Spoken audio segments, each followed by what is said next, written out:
morning tropa! For today's video mga tropa, medyo nagkainuman tayo. So nandito tayo ngayon sa Earth. So ngayon tropa, papakita ko lang sa inyo kung ano yung mga motor ng mga kasama ko. Tara, manyo. Siyempre ito yung motor natin. Yung ating walang kamatayan Duke 390. Yan, KTM. So meron din tayong NMAX Yamaha. Siyempre. Pero ito na malupit. Palupit na tayo ng palupit. Kawasaki Z900. Walang yan lupit. Kailan kaya? Meron din tayo Kawasaki 600. Yan. Ang forma naman ng mga yan. So, ito lang ang ano ko, comment ko. Gawin natin inspirasyon yung mga yan tropa. Huwag natin kainggitan.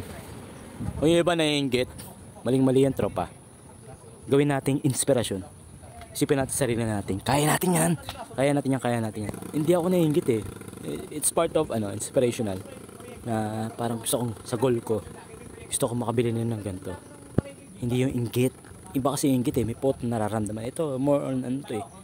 Parang nagiging dahilan ko kung bakit. Gusto ko pa magtrabaho ng mas maganda. Gusto ko pa pumasok. Gusto ko pa mag-aaral. Gusto ko pa matuto. Kahit nalasing ako Pero ganda talaga. Isang Z900, tapos isang 600. Bubulol pa ako partida.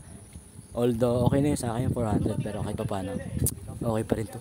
Ang ganda. Ang ganda ng Z900. Oh, ang ganda. Ang ganda. Kahit yung 600, ang ganda, tropa. Ang ganda. Ako medyo pa kahit pa paano may edad na. Pero hindi pa rin ako pumipigil o humihinto sa pangangarap. Kasi gusto kong marating yung mga narating nila. Ayoko mahigit sa mga narating nila. Instead, gusto ko mag-inspirasyon yung mga narating nila. At one day, yung mga narating nila, kaya ko rin marating. Kaya tropa, puti pa si Tonton. Peace. Magkakaroon ako yan. 600, 900. Kayang-kaya ko yan. Peace. Bye-bye.